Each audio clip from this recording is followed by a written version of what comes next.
Welcome to Amina சமையல். Today நம்ம சமையலே இன்றைக்கி என்ன சமைக்க போகிறோம் அப்படின்னு பார்த்தீங்கன்னா, ஒரு கப்பு பட்டாணி, ஒரு கப் அரிசி வச்சு ஒரு சூப்பரான சாதம் ரெசிபி தான் ஃபினிஷ் பண்ண போகிறோம். சாதம் பார்த்திங்கன்னா நல்ல மணமாகவும் ருசியாகவும் நல்லா சுட சுட இந்த மூலம் செஞ்சு கொடுத்திங்கன்னா நல்லா விரும்பி சாப்பிடுவாங்க. இந்த சாதம் பார்த்திங்கன்னா நீங்கள் லஞ்ச் பாக்ஸ் ரெசிப்பியாகவும் கொடுத்துடலாம். சாதம் பார்த்திங்கன்னா ஒன்று விட்டு நல்லா குழையாமல் நல்லா உதிரி உதிரியாக சூப்பராக வந்திருக்கு பாருங்கள். பட்டாணியில் பார்த்திங்கன்னா நல்லா மசாலா பிடிச்சிருக்கேன். ரொம்ப ஈஸியாகவும் டேஸ்ட்டாகவும் பட்டாணி சாதம் குக்கரில் எப்படி செய்யலாம் நம்ம வீடியோவில் போய் பார்க்கலாம் ஃப்ரெண்ட்ஸ். வீடியோக்குள்ளே போகிறக்கு முன்னாடி இது வரைக்கும் ஆமினா சமையல் சேனல் நீங்கள் சப்ஸ்கிரைப் பண்ணிக்கலன்னா சப்ஸ்கிரைப் பண்ணிக்கோங்க. பக்கத்தில் இருக்கிற பெல் பட்டனை கிளிக் பண்ணுங்கள். பட்டாணி சாதம் பண்ணுறதுக்கு ஒரு கப் அளவுக்கு பச்சை பட்டாணி பார்த்திங்கன்னா நைட்டே தண்ணியில் ஊற போட்டு தண்ணி இல்லாமல் இப்போ எடுத்து வச்சுருக்கேன். மிக்ஸி ஜாரில் 3 பச்சை மிளகாய் சேர்த்துக்கோங்க. இது கூட ஒரு துண்டு இஞ்சி, 5 பல்லு பூண்டு, அரை கப் அளவுக்கு சின்ன வெங்காயம், இதை நல்லா பேஸ்ட்டாக அரைச்சி எடுத்துக்கோங்க. தண்ணி ஊற்றாமல் பார்த்திங்கன்னா நல்லா பேஸ்ட்டாக அரைச்சி எடுத்துருக்கேன். குக்கர் சூடாதுமே குக்கரில் பார்த்திங்கன்னா 5 டீஸ்பூன் அளவுக்கு எண்ணெய் சேர்த்துக்கலாம். இன்னும் சூடாதுமே இதில் பார்த்திங்கன்னா ஒரு பிரியாணி எண்ணெய், 2 பீஸ் கிராம்பு, 2 பீஸ் பட்டை, 2 பீஸ் ஏலக்காய் சேர்த்திருக்கேன். பட்டை கிராம்பு ஏலக்காய் எண்ணெயில் பொரிஞ்சதுமே இது கூட பார்த்திங்கன்னா ஒரு பெரிய வெங்காயத்தை நீல வாக்கில் கட் பண்ணி வச்சுருக்கேன். அது இதில் சேர்த்துட்டு வெங்காயத்தை வதக்கி விட்டுக்கலாம்.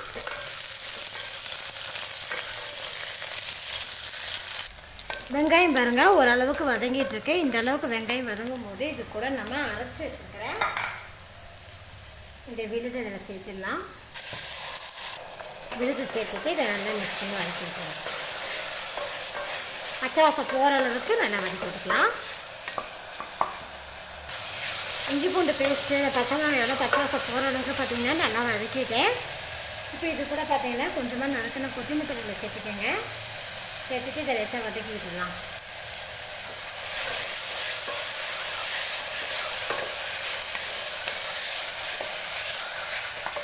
கொத்தமல்லி பார்த்திங்கன்னா நல்லா வதங்கிடுச்சு. இப்போ இது கூட பார்த்திங்கன்னா 2 தக்காளி பழத்தை கட் பண்ணி வச்சுருக்கேன். அதை வச்சுக்கலாம்.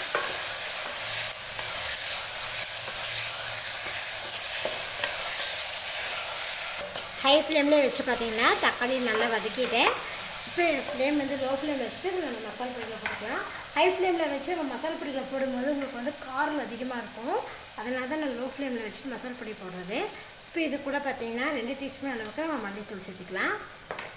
கூடவே மிளகாத்தூள் பார்த்திங்கன்னா அரை டீஸ்பூன் சேர்த்துக்கோங்க. ஏன்னா நம்ம பச்சை மிளகாய் வேறு அரைச்சி போட்டிருக்கோம், அதோட காரம் வேறு இருக்கும். 1 டீஸ்பூன் அளவுக்கு கரம் மசாலா தூள் சேர்த்துக்கலாம். உங்களுக்கு காரம் இன்னும் கொஞ்சம் அதிகமாக வேணாலும் நீங்கள் இன்னும் கூட கொஞ்சம் கூட சேர்த்துக்கலாம் ஃப்ரெண்ட்ஸ். நான் 1 கப்பு அரிசி 1 கப்பு பச்சை பட்டாணிக்கு இந்த அளவுக்கு காரம் சேர்த்துருக்கேன். மசாலா பொடியில் லோ ஃப்ளேம்லேயே போயிடுச்சு பார்த்திங்கன்னா 1 நிமிஷம் நல்லா மிக்ஸ் பண்ணி வதக்கி விட்டாச்சு. இப்போ இது கூட நம்ம ஊற வச்சுருக்கிற பச்சை பட்டாணி இதில் சேர்த்துக்கலாம்.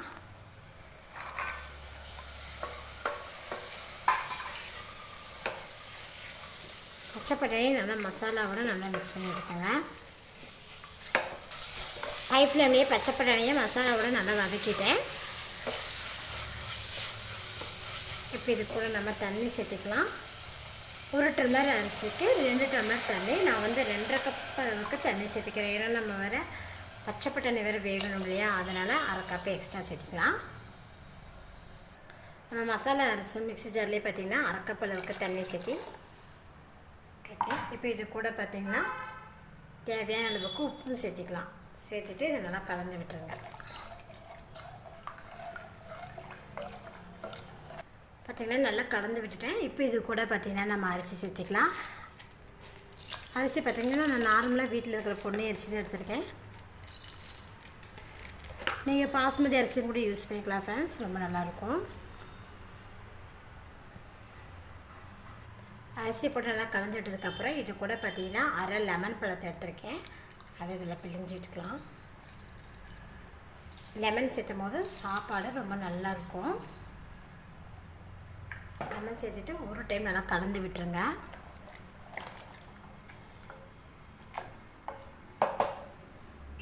கலந்து விட்டதுக்கப்புறம் மூடி போட்டு 4 விசில் ஹை ஃப்ளேம்லேயே வச்சு குக் பண்ணிக்கோங்க. நான் பார்த்தீங்கன்னா பொன்னி அரிசிங்கிறங்காட்டி 4 விசில் குக் பண்ணுறேன். இது நீங்கள் பாஸ்மதி அரிசினா 2 விசில் குக் பண்ணி எடுத்திங்கன்னா போதும். 4 விசில் வந்ததும் ஆஃப் பண்ணிட்டேன். இப்போ குக்கர் ரிமூவ் பண்ணி பார்ப்போம். பார்த்தீங்கன்னா பட்டாணி பார்த்தீங்கன்னா நல்லா மசாலெலாம் பிடிச்சி அரிசியும் பார்த்தீங்கன்னா நல்லா சூப்பராக குக் ஆகிருக்க பாருங்கள். இப்போ இது கூட பார்த்தீங்கன்னா நம்ம 1 டீஸ்பூன் அளவுக்கு இதுக்கு மேலே நெய் சேர்த்துக்கலாம். நெய் சேர்த்தும் போது நல்லா டேஸ்ட்டாக இருக்கும் ஃப்ரெண்ட்ஸ். நெய் சேர்த்துட்டு இதை நல்லா கலந்து விட்டுருங்க ஒரு டைம்.